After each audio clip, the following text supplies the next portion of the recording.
Di antara 7 negara di ASEAN yang tarif Trump-nya sudah jelas, Vietnam adalah salah satu yang paling rendah. Vietnam menjadi kesayangannya Donald Trump dan menikmati tarif murah 20%. Sebagai basis pengetahuan bersama, beberapa tahun terakhir Vietnam jor-joran mengobrol diskon pajak investasi bagi perusahaan Amerika, terutama manufaktur, agar menyerap banyak tenaga kerja. Nanti kita bahas apa sih beda Vietnam dan Indonesia, kenapa Indonesia itu tak perlu menjadi Vietnam dalam menghadapi Trump. Tapi kita ke informasi berikut terlebih dahulu. Jadi saudara, Menteri Keuangan Sri Mulyani bilang tarif dagang yang dikenakan Presiden AS Donald Trump bakal berdampak terhadap pertumbuhan ekonomi Indonesia. Dalam hal ini akan berpengaruh pada angka dalam rancangan APBN 2026. Hal ini disampaikan Sri Mulyani dalam rapat kerja dengan Komite 4 DPD RI. Sri Mulyani bilang efek tarif Trump bakal mempengaruhi pertumbuhan ekonomi dan proyeksi era APBN 2026. Kata Menkyu, pertumbuhan ekonomi ke depan harus realistis karena kondisi ketidakpastian global masih tinggi. DPD Republik Indonesia Komite 4, izinkan kami langsung memunculkan sentimen negatif di pasar keuangan maupun ekonomi global.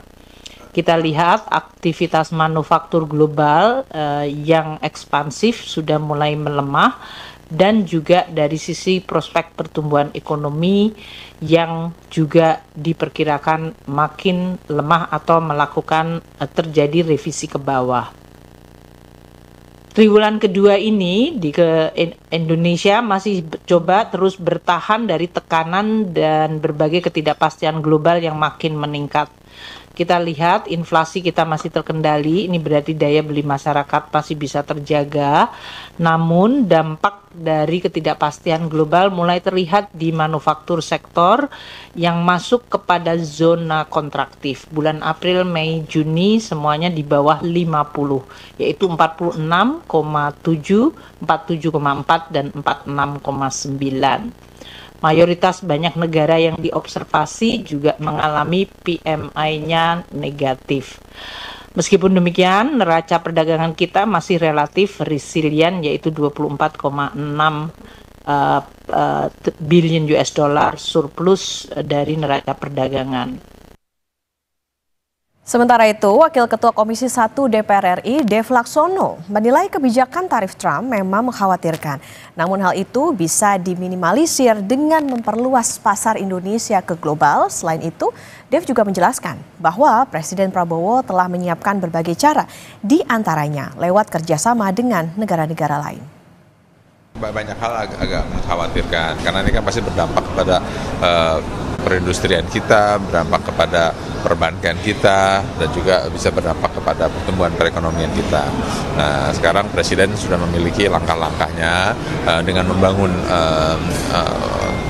kerjasama dengan OECD, terus juga dengan BRICS, terus membuka pangsa pasar baru sehingga tidak sepenuhnya kita bergantung kepada satu sisi, tapi kita juga bisa memasuki pasar-pasar baru untuk kita bisa mengembangkan kapasitas kita. Bang, ini kan diancam tambahan tarif impor 10%, Indonesia konsisten akan tetap menjadi anggota kelompok BRICS.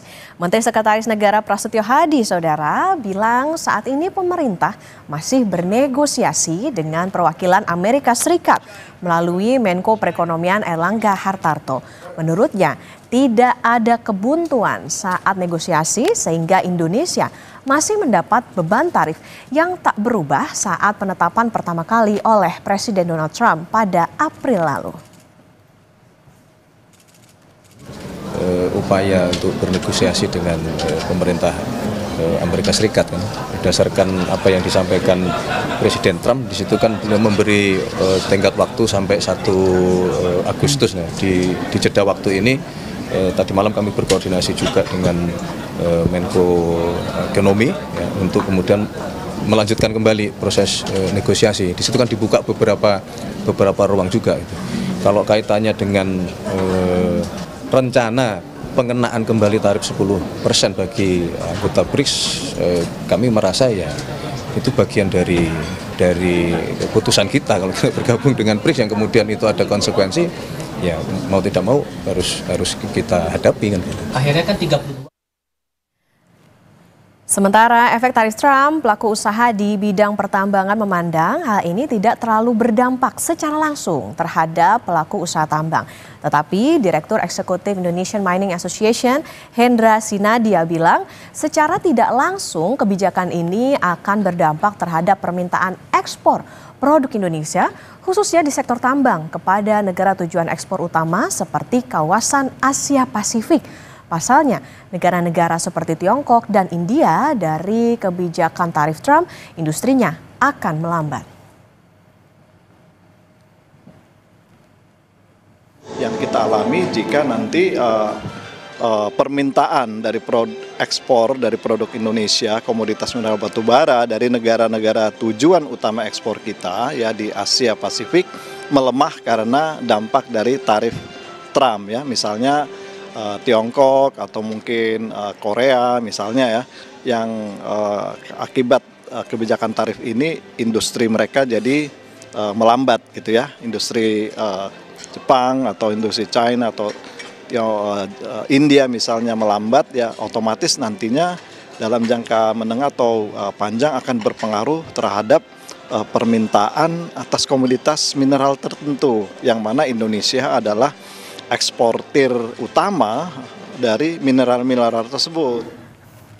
Oke, baik lagi ya. Jadi apa sebetulnya beda Indonesia dengan Vietnam lewat fakta, angka, dan data? Kita baca terlebih dahulu. Nah ini saudara, beda Indonesia dan Vietnam bagi Amerika Serikat. Kalau Indonesia itu di tarif tanggal 1 Agustus atau nanti itu rencananya adalah 32%. Sementara kalau Vietnam itu terkena tarif 20%. Kalau kita ingat ketika pertama kali diumumkan atau pada bulan April itu Indonesia masih tetap angkanya 32%. Sementara kalau Vietnam adalah 46%. Perusahaan Amerika Serikat di Indonesia itu adalah Freeport sejak tahun 1970, yaitu merupakan produsen tembaga, emas, dan juga perak. Sementara kalau Vietnam investasinya itu adalah Apple di tahun 2019. Investasinya sebesar 255 triliun. Nah, jadi sejak tahun 70-an sampai sekarang Amerika Serikat itu menikmati dividen dari ini Freeport Indonesia. Meskipun di dalamnya pemerintah Indonesia juga dapat. Tapi beda posisi dengan Vietnam karena perusahaan Amerika Serikat ini mengambil hasil alam dari Indonesia. Sedangkan kalau Apple di Vietnam posisinya itu adalah tenaga kerja yang bisa dibayar murah. Bisa dibilang Vietnam ini lebih bergantung lah ya pada investasinya Apple. Sama-sama saling bergantung tapi beda hubungan bisnisnya. Tapi yang menarik saudara dan juga terbaru, Presiden Amerika Serikat Donald Trump mengumumkan akan menggetok tarif sebesar 50% atas impor tembaga. Saham Freeport langsung naik. Nah ini ya, di tanggal 8 Juli 2025 itu sahamnya berada di 48,34. Nah kemudian berselang satu hari atau 9 Juli 2025 sahamnya jadi 45,69. Nah ini saudara, jadi meskipun akhirnya saham Freeport turun juga, yang jadi catatan 51% tembaga Amerika Serikat ini masih impor. Ini juga seakan Trump sedang bunuh diri gitu, walaupun kesannya sangat pro terhadap tambang dalam negeri. Berbeda dengan Vietnam yang disukai oleh Trump dan diberi tarif lebih rendah yaitu 20%, Indonesia akan menanggung tarif lebih tinggi. Apa saja yang dimiliki Indonesia untuk melawan tarif Trump? Sikap keras ke Tiongkok jadi salah satu faktor Vietnam disayang Trump dan tarif bea masuk impor rendah ke Amerika Serikat. Perlukah Indonesia menjadi Vietnam agar disayang? Apa saja yang dimiliki Indonesia? Kita akan bahas bersama Direktur Eksekutif Selyos, Bima Yudhistira, yang sudah hadir di studio Kompas TV. Selamat pagi Mas Bima, kabar sehat Mas Bima? Kabar sehat. Alhamdulillah. Jadi Mas Bima, kita lewat data dan angka yang tadi, keuntungan Freeport itu kan dinikmati Amerika sejak tahun 1970-an sampai sekarang. Beda model bisnis udah pasti sama Apple yang masuk ke Vietnam. Apakah ini bisa jadi sumber kekuatan ataupun poin lobbynya Indonesia ke Amerika Serikat? Iya, sebenarnya tipikalnya berbeda dengan Vietnam. Kalau Vietnam itu salah satu daya tawarnya selama ini dia menjadi salah satu hub ataupun tempat di mana investasi China itu masuk ke Vietnam di sektor yang sifatnya padat karya. kemudian masuk ke Amerika Serikat.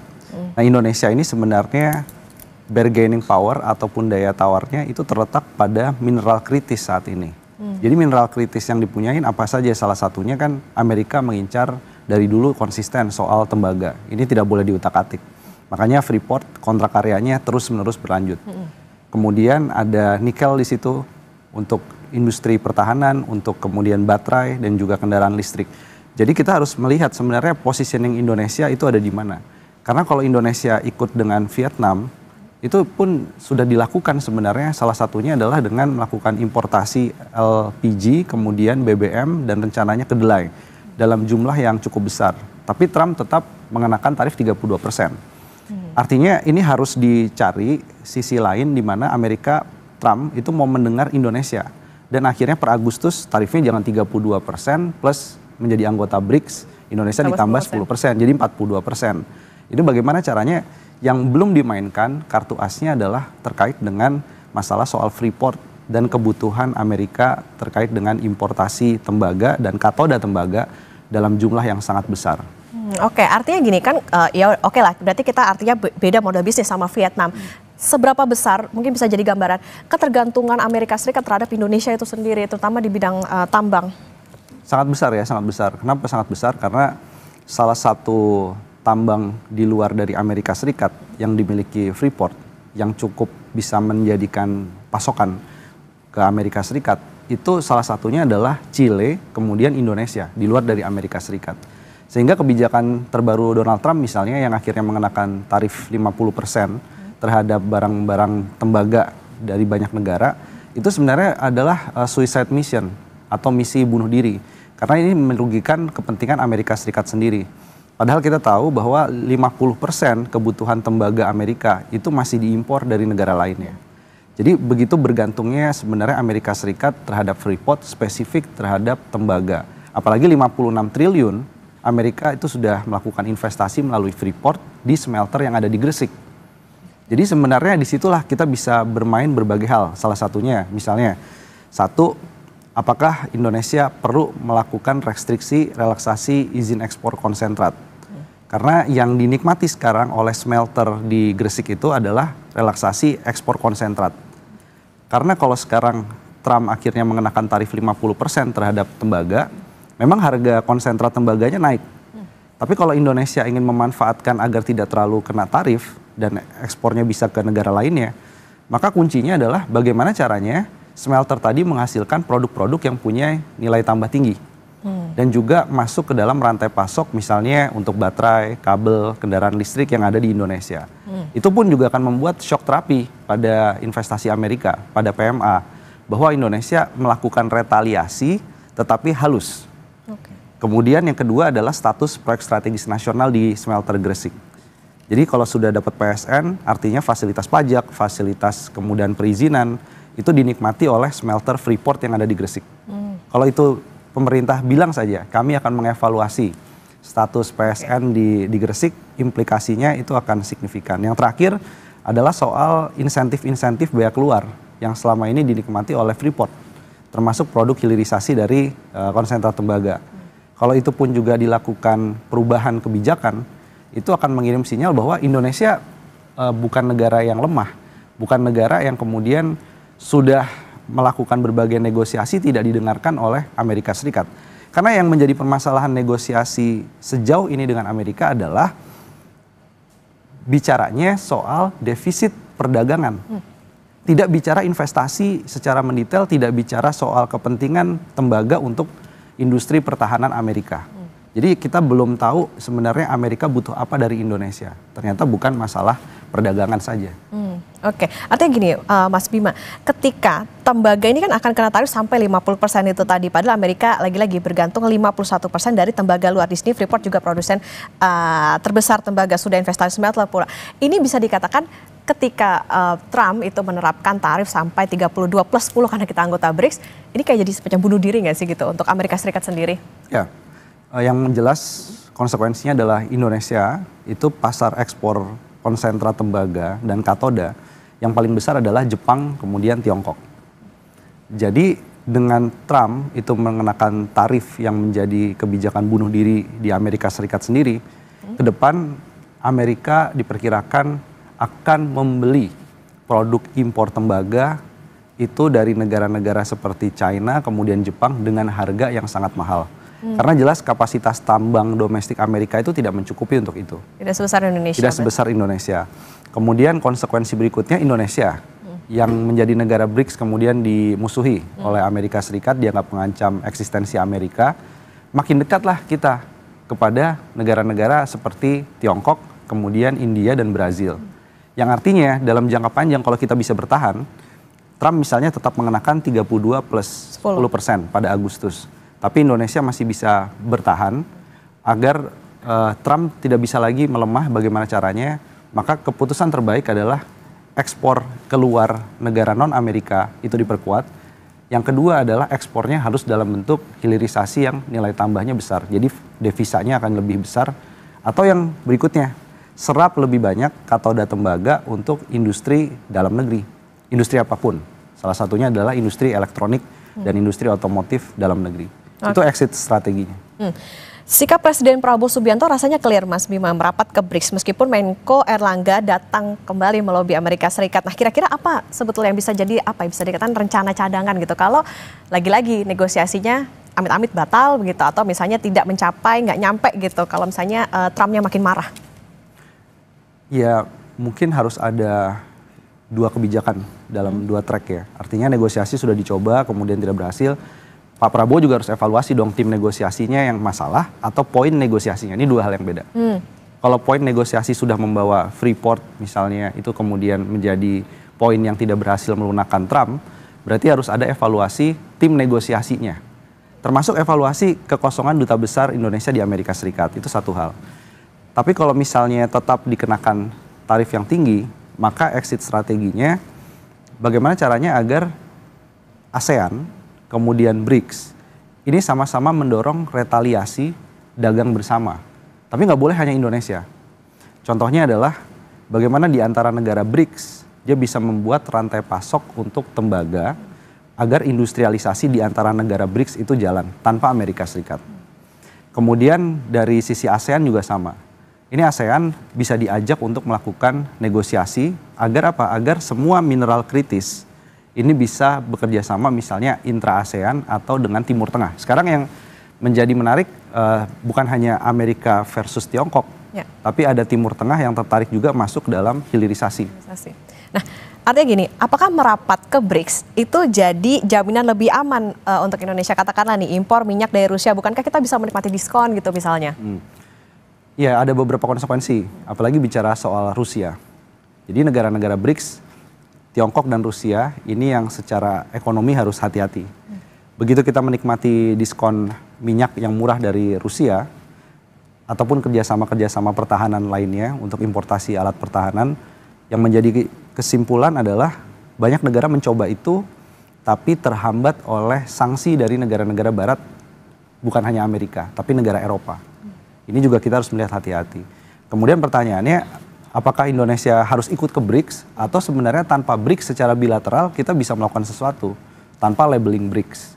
Itu juga menjadi salah satu pertanyaan karena beberapa negara seperti Vietnam misalnya itu memang wait and see dulu untuk join BRICS karena sepertinya hubungan dengan Tiongkok baik-baik aja tanpa ada BRICS. Jadi Indonesia saat masuk ke dalam BRICS memang seolah kita punya pasar baru, punya partner investasi baru, tapi yang harus disadari reaksi Indonesia bergabung di BRICS ini tidak direspon positif bukan hanya Amerika, tapi juga negara Eropa lainnya. Ini yang menjadi kita harus lebih hati-hati lagi untuk bergabung dalam BRICS lebih dalam. Harus hati-hati bergabung dalam BRICS termasuk juga tadi kayaknya kita terancam 10% itu tadi tambahan dari 32. Oke, itu tadi soal tambang. Kalau untuk eksportir yang terdampak terutama manufaktur padat karya, karena kan banyak juga nih kita ekspor ke Amerika Serikat, misalnya pakaian jadi, alas kaki dan lain-lain. Apa yang harus dilakukan pemerintah? Yang jelas efeknya coba kita kalkulasi itu ada 1,2 juta orang serapan tenaga kerja yang terdampak dari tarif 32%. Kita belum hitung yang ditambah 10% BRICS. Artinya ini efeknya nanti kepada PHK dan pengangguran di sektor padat karya. Jadi yang bisa dilakukan sekarang ini pemerintah jangan hanya fokus menarik investasi baru. Tapi investasi existing di sektor padat karya, alas kaki, pakaian jadi Ini coba dilihat apa yang bisa meringankan biaya operasional mereka sembari mereka mencari cara agar harga produk akhirnya itu bisa berdaya saing. Salah satunya insentif untuk diskon tarif listrik industri padat karya. Bisa 40% misalnya selama 6 bulan, selama mereka melakukan adaptasi mencari pasar-pasar alternatif. Kemudian yang kedua adalah PPh 21 karyawan yang ditanggung pemerintah di sektor padat karya itu bisa diperluas sektornya. PTKP, penghasilan tidak kena pajak. Jadi kalau ekspornya susah, maka salah satu opsinya adalah penetrasi pasar domestik. Domestik, oke. Dan itu bagaimana sekarang nih daya beli masyarakat? Jawabannya kalau dari pemerintah bisa melakukan penghasilan tidak kena pajak itu jadi 7,5 juta rupiah. Jadi uang yang dibelanjakan bisa lebih besar. Satu lagi adalah PPN. Oke. Makanya sekarang nih sedang lagi ada gugatan di Mahkamah Konstitusi. Salah satunya adalah bisa nggak kebijakan PPN yang sekarang 12% untuk barang mewah, seperti Vietnam, dia menurunkan menjadi 8% untuk menstimulus konsumsi domestik. Agar barang yang tidak bisa diekspor ke Amerika, sebagian, tidak semua, bisa terserap di domestik. Oke. Tadi menarik soal penyerapan atau juga kita menguatkan pasar dalam negeri atau secara domestik. Tapi yang perlu diwaspadai kan sekarang Mas Bima, ada dumping Tiongkok begitu. Kemudian juga belum impor dari Tiongkok kayak banjir banget ke Indonesia. Apa yang perlu diwaspadai dari itu? Yang perlu diwaspadai adalah kalau dulu sebagian barang-barang impor, barang jadi dari Tiongkok, itu kita masih mendapatkan windfall atau keuntungan di sektor jasa. Contohnya startup waktu itu booming. Kemudian ada yang kerja jadi reseller, dropshipper. Ada yang menjadi endorse, influencer dan lain-lain untuk barang-barang impor tadi. Nah sekarang ini Tiongkok masuk ke strategi 2.0-nya. Jadi dia mau menguasai logistik dari hulu produksinya sampai ke depan rumah konsumen. Itu semua rantai pasoknya ingin dikuasai oleh Tiongkok. Nah disinilah kita perlu proteksi untuk barang-barang impor tertentu. Jadi yang sebenarnya ditunggu adalah Permendak 8 ya. Itu segera direvisi cepatnya per sektoral sehingga sekarang kita bisa mensortir produk-produk apa saja yang bisa disubstitusi dari produsen dalam negeri tanpa kita mengandalkan impor. Karena kalau terus impor ke depan, ini perang dagang masih lama, masih berlanjut, maka banjir impor itu akan meruntuhkan industri domestik dan menekan UMKM, termasuk yang menjadi produsen. Oke, lagi-lagi baik lagi nih soal regulasi dari pemerintah soal bagaimana ini bisa terserap di dalam negeri, penguatan pasar domestik. Dan tadi kalau soal tambang sebetulnya ya bisa dikatakan Indonesia nih punya bergen lah gitu ya ke Amerika Serikat. Tapi yang perlu diperhatikan adalah kalau memang nantinya Trump ya bisa dikatakan makin marah, ini bisa dipertimbangkan lagi soal bagaimana tim negosiasinya, poinnya gimana, sama penyerapan konsentrat tadi ya Mas Bima ya, konsentrat hasilnya di dalam negeri. Terima kasih Direktur Eksekutif Sales Mas Bima Yudhistira sudah bersama di Kompas Bisnis. Sehat selalu Mas Bima. Ya, terima kasih.